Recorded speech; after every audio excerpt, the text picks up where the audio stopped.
ஆண்டவர் உங்களோடு இருப்பாராக.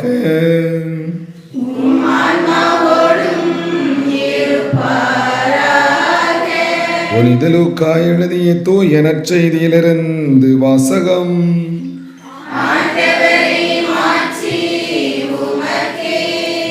புனித லூக்கா எழுதிய தூய நற்செய்தி அதிகாரம் 1 இறை வார்த்தைகள் 38, 39 முதல் 45. அக்காலத்தில் மரியா புறப்பட்டு யூதேய மலை நாட்டில் உள்ள ஒரு ஊருக்கு விரைந்து சென்றார். அவர் சக்கரியாவின் வீட்டை அடைந்து எலிசபெத்தை வாழ்த்தினார். மரியாவின் வாழ்த்தை எலிசபெத்து கேட்ட பொழுது எலிசபெத்து வயிற்றில் இருந்த குழந்தை மகிழ்ச்சியால் துள்ளிற்று. எலிசபெத்து தூய ஆவியாரால் முற்றிலும் ஆட்கொள்ளப்பட்டார். அப்போது எலிசபெத்து உரத்த குரலில், பெண்களுக்குள் நீர் ஆசி பெற்றவர், உம் வயிற்றில் வளரும் குழந்தையும் ஆசி பெற்றதே. என் ஆண்டவரின் தாய், என்னிடம் வர நான் யார்? உம் வாழ்த்துரை என் காதில் விழுந்ததும் என் வயிற்றினுள்ளே குழந்தை பேறு வகையால் துள்ளிற்று. ஆண்டவர் உமக்கு சொன்னவை நிறைவேறும் என்று நம்பிய நீர் பேறு பெற்றவர் என்றார். ஆண்டவரின் அருள்வாக்கு. கிறிஸ்துவில் மிகவும் பிரியமான சகோதர சகோதரிகளே, ஆண்டவரின் அன்பு பிள்ளைகளே, இதோ நாம் இந்த திருவருகை காலத்தின் 4வது ஞாயிற்றுக்கிழமையில் இருக்கிறோம். ஒவ்வொரு வாரமும் ஒவ்வொரு சிந்தனையோடு ஆண்டவரை எதிர்நோக்கி கொண்டிருக்கின்றோம். முதல் வாரத்திலே நம்பிக்கையோடு இயேசுவை எதிர்கொள்ள வேண்டும் என்று சொல்லி நம்பிக்கை திரியை ஏற்றினோம்.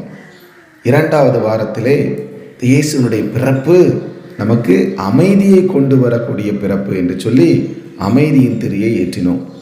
3வது வாரம் இந்த இயேசுவின் பிறப்பு அமைதியை மட்டுமல்ல, மாறாக மகிழ்ச்சியும் கொண்டு வரக்கூடிய பிறப்பு என்று சொல்லி மகிழ்ச்சியின் திரியை ஏற்றினோம்.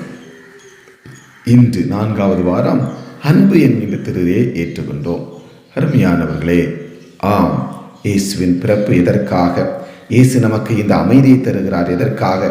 இயேசு நமக்கு இந்த மகிழ்ச்சியை தருகிறார் எதற்காக என்றால், நாம் மட்டும் அமைதியாக இருந்துவிடக்கூடாது வேண்டும் என்றல்ல, நாம் மட்டும் மகிழ்ச்சியாக ஜாலியாக இருக்க வேண்டும் என்பதற்காக அல்ல, மாறாக நாம் அமைதியாக மகிழ்ச்சியாக இருக்கின்ற பொழுது நாம் நிறைவிடம் போன்று நாம் என்ன செய்வோம்? மற்றவர்களை அன்பு செய்யக்கூடிய பிள்ளைகளாக இருக்கும். சில பேர் பாருங்க, அப்படியே சோர்வாக இருப்பாங்க. பிரச்சனைகள், துன்பம், அமைதியற்ற சூழல். அவங்க ஓடி போய் மற்றவங்களை அன்பு செய்ய முடியுமா? கொஞ்சம் கஷ்டமாக இருக்கும். புரிஞ்சுக்குவாங்க, அது நம்முடைய வேதனை போல் அவங்கள வேதனைப்பட்ட, ஆனால் எழுப்பி போய் உதவி செய்யறதுக்கு ஆற்றல் இல்லாமல் சோகத்தோடு இருப்பார்கள். பாருங்க, குறை குடம், அங்கே அது குறை குடமாக இருக்கும். அந்த குடம் நிறைந்து விட்டதென்றால் அது வடிந்து மற்ற இடத்தில் தண்ணீர் செல்லும். அதே போலத்தான் நம் மன அமைதியோடும் மன மகிழ்ச்சியோடும் நிறைகின்ற பொழுது அன்பு என்ன செய்கின்றோம்? பெருக்கெடுத்து ஓடும். மற்றவர்களை அன்பு செய்ய வேண்டும் என்பதைத்தான் இந்த அற்புதமான ஒரு திரி நமக்கு சுட்டி காட்டுகிறது. அருமையானவர்களே, இன்றைய முதல் வாசகத்திலே பார்க்கிறோம். இன்றைய முதல் வாசகத்தில் சொல்லப்படுகிறது அருமையான வார்த்தை, நீயோ எப்ராத்தா எனப்படும் பெத்லகேமே யூதாவின் குடும்பங்களில் மிகச் சிறியதாயிருக்கிறார். யூதாவின் குடும்பங்களில் நீ மிகச் சிறியதாயிருக்கிறார். இஸ்ராயேலின் சார்பாக ஆளப்போகிறவர் உன்னிடமிருந்தே தோன்றுவார். அப்போ நீ சின்னது, எல்லாத்தையும் விட நீ சின்னதாக இருக்கா. ஆனால் உலகத்தையே ஆளப்போகிறவர் உங்ககிட்ட தான் அவர் பிறக்க போகிறாரு என்றே சொல்ல ஒரு வார்த்தை. இன்றைக்கி நீங்கள் உங்களுக்கு பெருசு பிடிக்குமா சிறுசு பிடிக்குமா அப்படி சொன்னால், நம்ம எல்லாரும் பெருசு தான். பெரிய பெரிய காரியங்களை நாம் விரும்புகின்றோம், சரிதானே? அதனால் பெரிய பெரிய காரியங்களை நாம் என்ன விரும்புகிறோம்? 1 ஏக்கர் நிலம் வேணுமா, 1 சென்ட் நிலம் வேணுமானாக்க நம்ம என்ன இதை கேட்போம்? 1 ஏக்கர் நிலமா 1 சென்ட் நிலமா? பெருசு கொடுத்தா, வாசி கொடுத்தா, பெருசாக தந்தால் சந்தோஷம் சொல்லிடுவோம். அதே போல் சரிதானே, 1 பவுன் வேணுமா, 100 பவுன் வேணுமாண்ணா? சும்மா இருக்க சாமி, 100 பவுன் எப்பா வாழ்க்கையை நிம்மதியாயிரும், வச்சு நம்ம சாப்பிட்டுட்டே உட்காந்துக்கலாம். அது பெருசுனா நமக்கு எல்லாம் எதுனாலுமே பெருசாக இருக்கிறது பிடிக்கும். சிறுசு சின்னதாக அந்த லட்சியம் அசட்டை பண்ணுவோம். இது சின்னது இல்லை. உண்மையில் பெரிய பணக்காரங்க, பெரிய அந்தஸ்து அப்படின்ட்டு ஒரு பெரிய எதிர் வரும்போது நம்ம சில நேரத்தில் ரொம்ப ஏற்று பேசிட மாட்டோம். ஆனால் யாரையும் கேட்குறதுக்கு யாருமே இல்லை. ரொம்ப ஏழை பாலங்க இருந்தாக்குன்னா ஏதாவது ஒரு சின்ன தப்புனாலும் டபக்குன்னு என்ன செய்திருவோம், ஏசி விடுவோம். ஏன்? அவங்களுக்கு கேட்குறதில்ல, யாரும் இல்லைல்ல, அதனால் தைரியமாக சில நேரங்களில் கேட்டுப்படுவோம். ஆனால் பெரிய ஒரு பணக்காரங்க பெரிய ஆளாக இருக்கும், அவர் நமக்கு எதிராக தப்பு பண்ணுவார், கோவம் வரும், ஆனால் ஏசிக்கிட மாட்டோம். சில நேரங்களில் பெரிய பெரிய காரியங்களுக்கு நம்ம நினச்சியும் மதிப்பு கொடுக்குறோம் இந்த உலகம். ஆனால் குட்டி விஷயங்களை தூக்கி தூரப்போடும். ஆனால் ஆண்டவர் என்ன செய்கின்றார்? குட்டி விஷயங்களை நேசிக்கின்றார். ஆண்டவர் என்ன செய்கிறார்? குட்டி விஷயங்களை நேசிக்கின்றார், சிறிய விஷயங்களை நேசிக்கிறார். லீமா ரோஸ் என்கின்ற புனிதை அழகாக சொல்லுவார், பெரிய பெரிய காரியங்களை விட சிறிய சிறிய அன்பு செயல்களையே இறைவன் அதிகம் நேசிக்கிறார். என்ன சொல்லுகிறார் புனித லீமா ரோஸ்? பெரிய பெரிய சாதனைகளை விட, பெரிய பெரிய காரியங்களை விட நீ செய்கின்ற சின்ன சின்ன அன்பு காரியங்களை ஆண்டவர் நேசிக்கின்றார். அப்போ நம்ம நினைப்போம் பெருசா செய்யணும் பெருசா செய்யணும் பெருசா செய்யணும். அதே ஆண்டவர் நேசிப்பதில்லை, குட்டி விஷயத்தை நேசிக்கிறார். அப்போ ஆண்டோடைய அன்பு எதை நேசிக்கிறதுனா குட்டி காரியங்களை.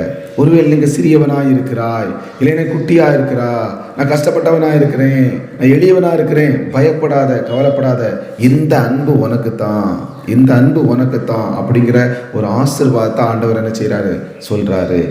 குட்டியாக இருக்கிறத இந்த உலகம் நேசிக்காமல் இருக்கலாம், சிறியவனாக இருக்கிறது இந்த உலகம் நேசிக்காமல் இருக்கலாம், ஆனால் ஆண்டவர் இயேசுவினுடைய கண்கள் உன்னைத்தான் நேசிக்கிறது என்பதை ஆண்டவர் சொல்லுகின்றார்.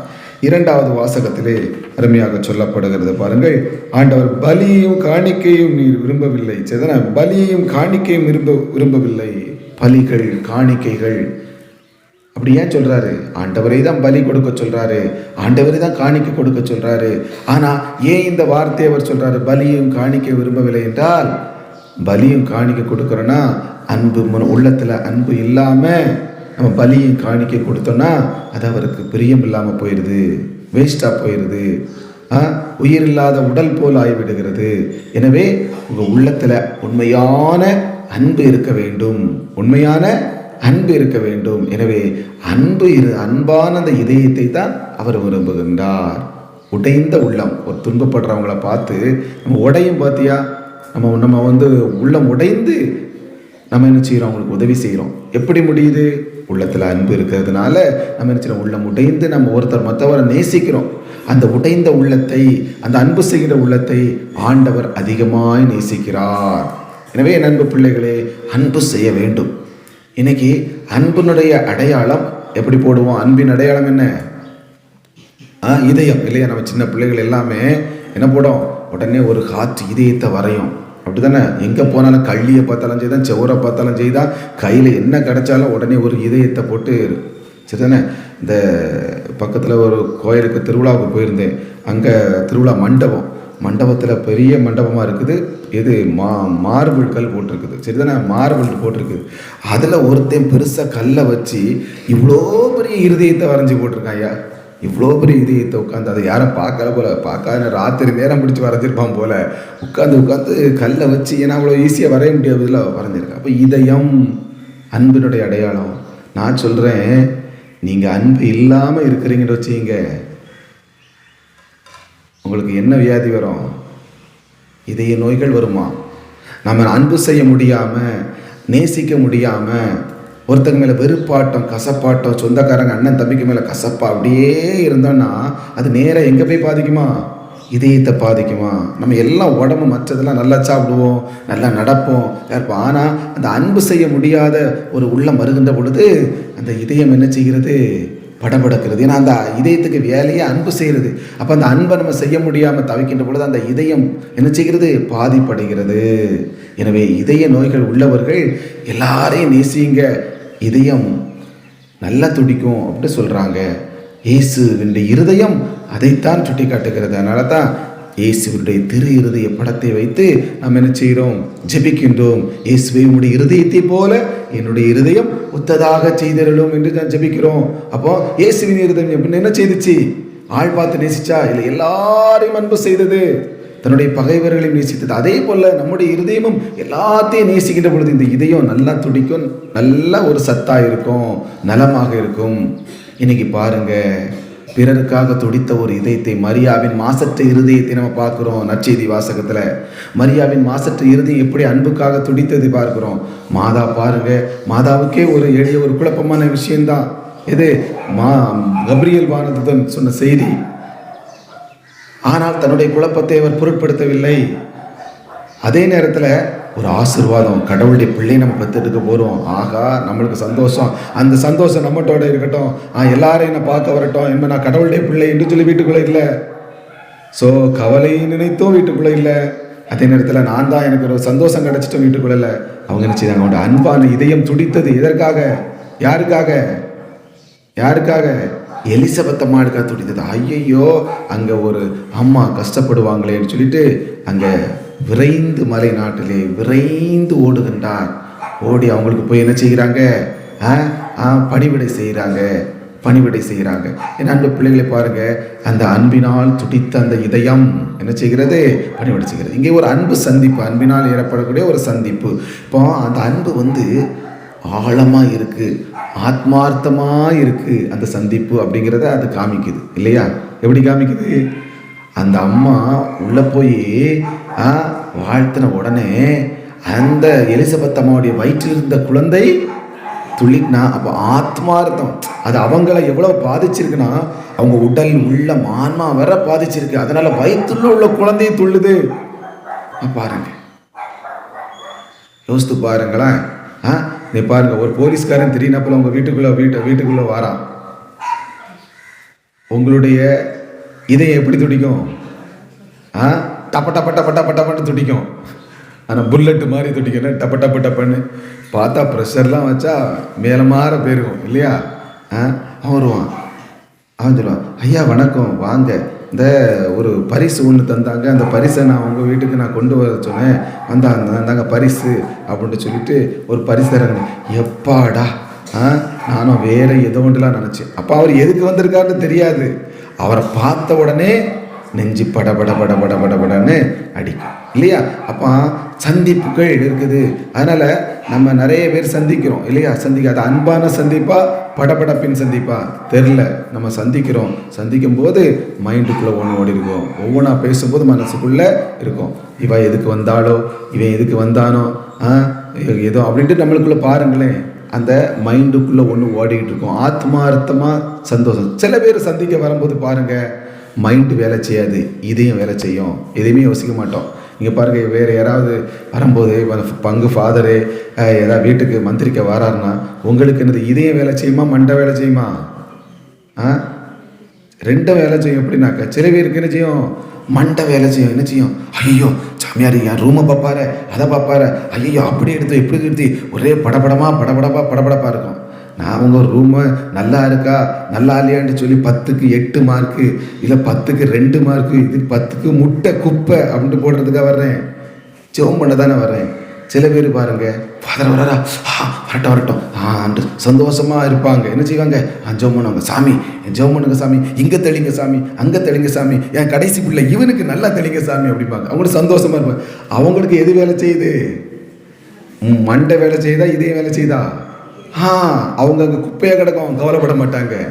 ஏன்னா மூளை வேலை செய்தால் தான் குப்பையை யோசிக்கும். இது என்னது, ஆண்டவர் வாராரு, ஆண்டுடைய ஆசீர்வாதம் வீட்டுக்கு கிடைக்கட்டும், நல்லா மந்திரிக்கட்டும், எல்லா இடம் பட்டோம். அவங்களுடைய இதையும் அப்படி ஆத்மார்த்தமாக சந்தோஷமாக இருக்கும். அப்போது இதே போல தான் ஒருத்தர் மற்றவரை சந்திக்கும் போது நம்மளுக்கு ஆத்மார்த்த சந்தோஷம் வருதா, இல்லைன்னா மண்டைக்குள்ளே திட்டங்கள் ஓடிக்கிட்டு இருக்கா? நீங்கள் பாருங்கள் சந்திக்கும் போது. ஆனால் இங்கே ஆத்மார்த்த சந்திப்பு, இன்றைக்கி அந்த ஆத்மார்த்த சந்திப்பு இல்லை. இப்போ ஒருத்தர் மற்றரை சந்திக்கும் போது அன்னைக்கு எப்படி பேசுனாங்க, இப்போ இதான் உன் சித்தப்பா, இதான் உன் மாமா எப்படி இருக்கான், உன் மச்சனை எப்படி இருக்கான், உன் அண்ணன் எப்படி இருக்கான், உன் தம்பி எப்படி இருக்கான்ட்டு எல்லா உறவுகளையும் பற்றி தான் பேசுவாங்க. சரிங்களா? இன்றைக்கி எந்த உறவு, யார் உறவு, மாமா யார், மச்சான் யார், சித்தப்பா பையன் யார், பெரியப்பா பையங்கிறது தெரிய மாட்டேங்குது. சரியா? ஆனால் இப்போ 2 பேர் சந்திக்கும் போது ஒரு வீட்டில் வந்து சந்திக்கன்னா எதை பற்றி பேசுகிறாங்க, ஆட்களை பற்றி பேசுறதில்ல, பொருட்களை பற்றி தான் பேசிட்டு இருக்காங்க. இந்த டிவி பெருசாக இருக்க, இது எங்கே வாங்கினா, எவ்வளோ ரேட்டு, இது எந்த பிராண்டு, சாம்சங்கா ஓனிடாவா, ஓனிடாவோட சாம்சங் நல்லா இருக்கு, சாம்சங்கோட இதே நல்லா இருக்கு, அதில் இப்படி போட்டிருக்கான். வெளியே வந்து போக, இந்த கார் எவ்வளவுக்கு வாங்கின, இந்த கார் இப்படி இருக்குது, இவ்வளவு மைலேஜ் கிடைக்கும், இவ்வளோ அது காரை பற்றி பேசுவோம் இல்லையா? ஒவ்வொரு பொருட்களை பற்றி பேசுவோம், ஏதாவது ஒவ்வொரு பொருளையும் பற்றி பேசுவோம். இந்த சேலை எப்படி இருக்குது, இந்த பொருள் எப்படி இருக்குது, இந்த கபோர்டு எப்படி அழகாக செஞ்சுருக்காங்க, இதை நம்ம இதே போல் நம்ம வீட்டில் இதை விட சூப்பராக செய்யணும். இப்படி வீடுகளை பார்க்கும்போது பொருட்களை பற்றி தான் பேசுகிறோம். இந்த பால் காய்ப்புக்கு கூடுவாங்களே, பால் காய்ப்புக்கு அவங்க வீட்டுக்குள்ளே வரும்போது வீட்டுக்குள்ளே இந்த வீடு சமாதானமாக இருக்கணும், ஆசீர்வாதமாக இருக்கணுமா சொல்கிறாங்க. வீட்டுக்குள்ளே வந்தோடனே கண்ணு இப்படி மொழிக்கணும், அப்படியே பார்த்துட்டு இவங்க என்ன போட்டிருக்காங்க, எப்படி செய்திருக்கா, அப்படி செய்திருக்கா, இப்படி செய்திருக்கா, இப்படி போவோம் சரியா? அப்போ வர்றவெல்லாம் இப்படி தான் மொழிப்பாங்கன்னு தெரிஞ்சு தான் நம்ம ஆட்கள் தெளிவாக செய்திருக்கோம். என்னது வர்ற மொழியெல்லாம் எங்கே போயிடணும், அது வீட்டுக்குள்ளே வரக்கூடாதுன்ட்டு பூசணிக்காய் ஒன்று வரைஞ்சி முண்டை வரைஞ்சி வச்சுருக்கோம், அதை எடுத்துகிட்டு போட்டோன்ட்டு வரைஞ்சிடும். யோசித்து பாருங்க. அப்போது நம்ம அன்பாக ஒருத்தர் சந்திச்சோன்னா இந்த பூசணிக்காய் நம்ம வீட்டுக்கு முன்னால் தேவையே இல்லை. அப்போ முன்னால் இடத்தை தொங்க போடுவோம், என்ன பண்ணுவோம், மிக்கிலையாவையும் ஜார் தான் வைப்போம். இந்த பூசணிக்காய் நமக்கு தொங்காது. அப்போ இந்த பதட்டமான அன்பு இல்லாத, ஆத்மார்த்த அன்பு இல்லாத சந்திப்பு இன்னைக்கு இருக்குது. ஆனால் எங்கள் இருவரின் சந்திப்பு அன்பான சந்திப்பு. இன்னைக்கு அன்பு செய்கிறதுக்கு மனசு இல்லை. சொந்த அண்ணன் தம்பியிலே அன்பு செய்கிறதுக்கு மனசு இல்லாமல் கஷ்டப்படுறோம். துன்பங்கள் ஒருத்தர் புரிஞ்சிக்க முடியல, தவறாக புரிஞ்சுக்கிறோம், அதனால் அன்பு இல்லாமல் வேதனைப்படுறோம். ஆனால் எல்லாரையும் அன்பு செய்யணும், கூட பிறந்தவங்களை அண்ணன் தம்பி பாசமாக எல்லாத்தையும் நேசிக்கணும். ஆனால் அந்த அன்பு சில நேரங்களில் புரிந்து கொள்ளாமல் நம்ம சில நேரத்தில் உண்மையாக அன்பு செய்வோம். ஆனால் அன்பை யாரும் என்ன செய்ய மாட்டாங்கிற புரிஞ்சிக்க மாட்டாங்க. அதனாலேயும் சில நேரத்தில் நினச்சோம், ஐயோ நம்ம இவ்வளோ அன்பு செய்கிறோமே, நம்ம அன்பை புரியலையே அப்படின்னு சொல்லிட்டு சில நேரம் உடஞ்சி அன்பே விட்டுருவோம். அன்பு எம்மி எவனுக்கும் கிடையாது, போ எம்மி எவன்டையும் பேசுகிறது கிடையாது. வீட்டை நல்லா பூட்டு, நாம் உண்டு, நம்ம வீடு உண்டு, நாம் பொங்குற சோறு உண்டு, போதும். இப்படியும் உள்ளே உடச்சிக்கிட்டு இருக்கிறோம். ஆனால் அப்படியும் போயிடக்கூடாது. அன்பு அது ஆற்றல் உள்ளது. எல்லாரையும் அன்பு செய்கிறதுக்கு தான் இந்த இதயத்தை கொடுக்குறாரு. வீட்டை பூட்டிட்டு உட்காந்துட்டோட செய்யுங்க, இதயமும் என்ன செய்யும், அது அன்பு செய்ய ஏங்கும். அது என்ன செய்யும், முடியாது அன்பு செய்ய. வீட்டை பூட்டிட்டா யாரையும் அன்பு செய்ய முடியலன்ட்டு அதுவும் என்ன செய்யும், டபக்குண்டு சாவி வச்சு பூட்டிட்டுன்னு வச்சுங்க, முடிஞ்சு போயிடும். அதனால் இந்த இதயத்தை ஆண்டவர் எதற்காக கொடுத்துருக்கிறார், அன்பு செய்கிறதுக்கு. அதனால் எல்லா பிள்ளைகளையும் அன்பு செய்யுங்க, உறவுகளை அன்பு செய்யுங்க. கஷ்டமாக தான் இருக்கும் அன்பு செய்கிறது, உண்மையில் கஷ்டம்தான். அன்பு செய்கிறது பெரிய கஷ்டம் பார்த்துங்க. ஆனால் அன்பு செய்தால் தான் நம்ம இதயம் நல்லா இருக்கும். நம்ம இதயம் நல்லா இருக்குனாக்க என்ன கஷ்டப்பட்டாலும் சரிதான், நம்ம இந்த உலகத்தில் உள்ள எல்லாரையும் என்ன செய்வோம், அன்பு செய்வோம். அப்படி என்றால் இயேசுவின் இருதயம், மரியாளின் வாசற்ற இருதயம் எப்பொழுதும் அகமகிழும். ஆமீன்.